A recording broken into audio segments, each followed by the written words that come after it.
দিল্লির খবরে নজর রাখতে হবে। গতকাল আমরা দেখেছিলাম মিমি চক্রবর্তী আছে, অঙ্কুশ হাজরা তাকে ইডি ডেকে পাঠিয়েছে অনলাইন বেটিং অ্যাপের মামলায়, তাকে তলব করা হয়েছে। গতকাল 9 ঘন্টা জিজ্ঞাসাবাদ করা হয় মিমিকে এবং তারপর আজ অঙ্কুশ হাজরাকে জিজ্ঞাসাবাদ। মূলত কোন কোন বিষয়গুলো জানতে চাইবে ইডির প্রশ্নমালা কি অঙ্কুশ হাজরার জন্য জানবো। আমার সঙ্গে মৈত্রী রয়েছে সরাসরি। মৈত্রী,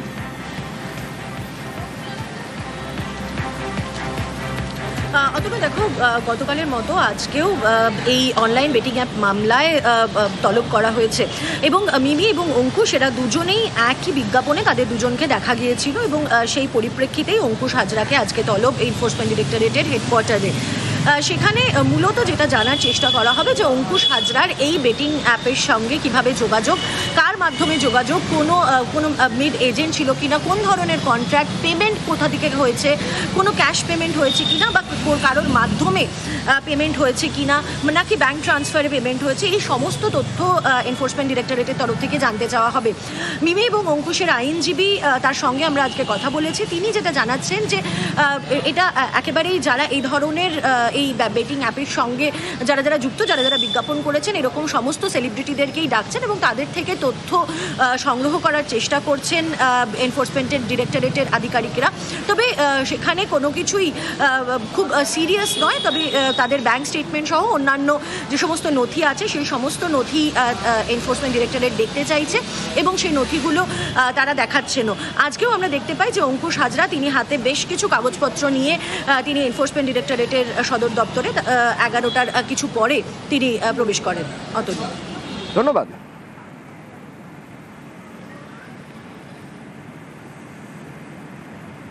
সোনার দোকানের আড়ালে 20 কোটি টাকার প্রতারণা, বেলদার ঘটনা। এবার ওই সপরিবারে তারা ফেরার হয়ে গেছেন, কিন্তু 20 কোটি টাকা কিভাবে প্রতারণা করলেন তারা? পুলিশ যদিও সোনার দোকান সিল করে দিয়েছে, বলা হচ্ছে 200-র বেশি ক্রেতার সঙ্গে গয়না নিয়ে প্রতারণা করেছেন এরা। শঙ্কর রয়েছে আমার সঙ্গে। শঙ্কর, 20 কোটি টাকা কিভাবে প্রতারণা করেছেন এরা? দেখো, একদম বেলদা বাজারের উপরে নাম করা একটা স্বর্ণ ব্যবসায়ী কৌশিক কর্মকার নাম। তিনি বিভিন্ন লোকের কাছ থেকে কখনো কারো কাছ থেকে সোনা নাম করে দেওয়া টাকা, কখনো কারো কাছ থেকে সোনা নিয়েছিলেন, তার বিরুদ্ধে তাকে টাকা দেবে। কিন্তু এই বলা যায় যে এই ফার্ম দিয়েই প্রচুর মানুষের কাছ থেকে তাদের লুট করে অভিযোগ উঠেছে এবং ইতিমধ্যেই এই প্রতারণার বিরুদ্ধে তারা নানা লোক জেলার বিভিন্ন প্রান্ত থেকে লোকরা তার বিরুদ্ধে অভিযোগ দেওয়া শুরু করেছে। বেলদা থানাতে লিখিত অভিযোগ পড়াতে দেখা যাচ্ছে যে পুলিশের চোখ চরকু গেছে যখন দেখা যাচ্ছে যে এই পরিমাণটা প্রায় 20 কোটি টাকার কাছে পৌঁছেছে। ইতিমধ্যেই ওই ব্যবসায়ীর খোঁজে তল্লাশি শুরু করেছে পশ্চিম মেদিনীপুর জেলা পুলিশ সুপার ধৃতিমান সরকার জানিয়েছেন, অভিযোগ পেয়েছি, খতিয়ে দেখে ব্যবস্থা নেওয়া নিচ্ছি। কিন্তু ইতিমধ্যে ওই ব্যবসায়ী ওই দোকানে নেই, ফলে তার দোকান সিল করার নির্দেশ দিয়েছেন দাতন কোর্ট। ইতিমধ্যে প্রতারণার বিষয় প্রথম জানা গেল কিভাবে? তারপর স্থানীয় কয়েকজন জেলার বিভিন্ন প্রান্ত থেকে এসে তার দোকানে লাইভ ভিডিও করেছিলেন এবং সেইখানে তিনি মহিলারা জানিয়েছেন যে কখনো সোনা বিক্রি করে দেওয়ার নাম করে তাকে টাকা এবং তার কাছ থেকে টাকা নিয়েছিলেন এবং সোনা দেওয়ার কথা ছিল, সেই সোনা দিনের পর দিন তাদের পায়নি। শুধু তাই নয়, একজন মহিলা এসে তিনিও লাইভ করেছেন এবং তিনি জানিয়েছেন সমাজ মাধ্যমে যে এই ব্যক্তির কাছ থেকে তিনি প্রায় লাইভ ভিডিও ভাইরাল হয়ে যায়, পুলিশ পদক্ষেপ করে। সেই ভিডিও আপনাদের দেখাবো একবার। ভালোই পেমেন্ট করছেন মনে হচ্ছে। এই যে ম্যাডাম ভালো আছেন? আমি তখনই আমার সন্দেহ ছিল, দিনের পর দিন। উনি হচ্ছেন চোরের দিদি, উনি হচ্ছেন মেন হেড। উনার ভাইকে চালিত উনি করতেন। দেখুন এই যে আপনারা দেখেন, ওনার ভাইয়ের নাম হচ্ছে পাপাই আর উনি হচ্ছেন, উনার নামটা কি জয়া গুপ্তা। বাড়ির চারিদিকে ক্যামেরা কেন? কারণ উনারা চিটিংবাজ। ওই জন্য লকারের ভিতর থাকলেও কে বাইরে থেকে আমার শত্রুরা আসছে, আমরা যে পাশ দিয়ে খুশি আমরা বেরিয়ে যেতে পারবো। আমি প্রথম দিনই এসে বুঝেছিলাম চোরের স্ত্রী হয়েছেন। ভাই আমার টাকা নেই, চোর কোথাকার। আপনাদেরকে শান্তিতে বাঁচতে দিব না, শান্তিতে বাঁচতে দিব না। কি ম্যাডাম ভালো আছেন? নিশ্চয়ই টাকা পয়সা এত কোটি কোটি টাকা মেরে। এরপর পুলিশ এই দোকান সিল করে দেয়।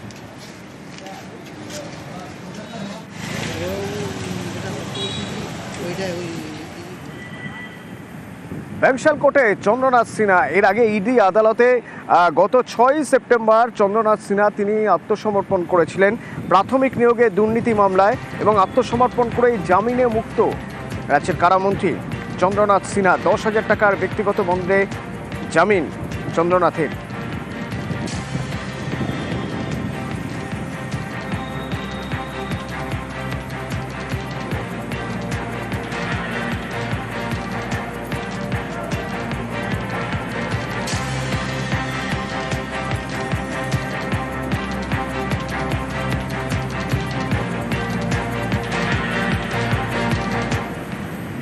পাঁশকুড়া সরকারি হাসপাতালে চাঞ্চল্যকর অভিযোগ। আমরা গতকালই সেই অভিযোগ আপনাদের শুনেছিলাম, বরং অভিযোগকারীরা কি বলছেন শুনিয়েছিলাম আপনাদের। সেখানে ধর্ষণের অভিযোগ করা হচ্ছে একজনের বিরুদ্ধে।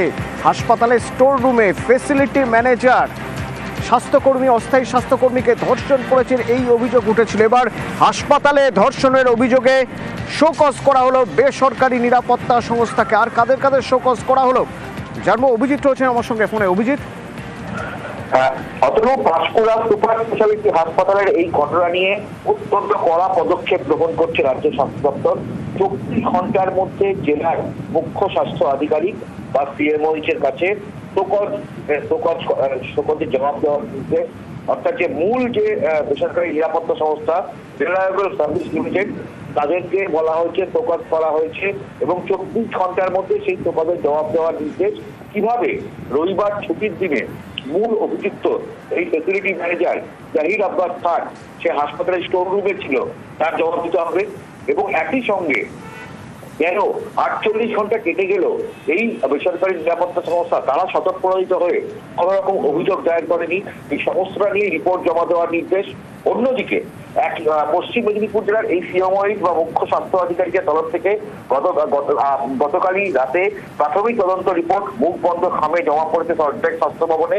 আমাদের প্রাথমিক ধন্যবাদ অভিজিৎ। সুজিতের সঙ্গে একবার কথা বলবো। সুজিত, ওই ফ্যাসিলিটি ম্যানেজারের বিরুদ্ধে কি পদক্ষেপ করা হয়েছে এখনো পর্যন্ত? পুলিশ কি পদক্ষেপ করছে?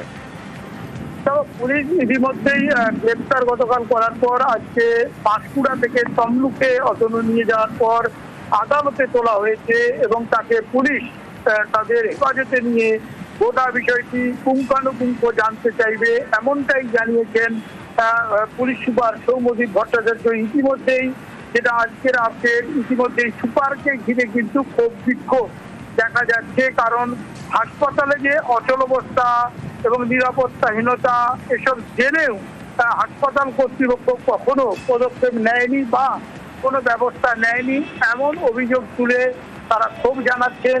ইতিমধ্যেই পুলিশ পাঁশকুড়া থেকে, তোমাকে যেটা জানালাম, অভিযুক্তকে তাকে কিন্তু তমলুক আদালতে এনে তোলা হয়েছে। এবং আবারও জানিয়ে দিই, পুলিশ সুপার সৌম্যদীপ ভট্টাচার্য জানিয়েছেন গোটা বিষয়টি যেহেতু ভীষণ গুরুত্বপূর্ণ, সে কারণে তাকে, অর্থাৎ যাকে আদালতে তোলা হয়েছে অভিযুক্ত ধৃতকে, তাদের নিজেদের হেফাজতে চাইবে, এবং সে তাদেরকে পাওয়ার পরই কিন্তু আরো জেরা করবে, জিজ্ঞাসাবাদ করবে। কারণ সরকারি হাসপাতাল, তার ভেতরেই মহিলা কর্মীরা, স্বাস্থ্যকর্মীরা বলছেন যে সহকর্মী, পুরুষ সহকর্মীর দ্বারা তারা নিগৃহীতা, তারা ধর্ষিতা।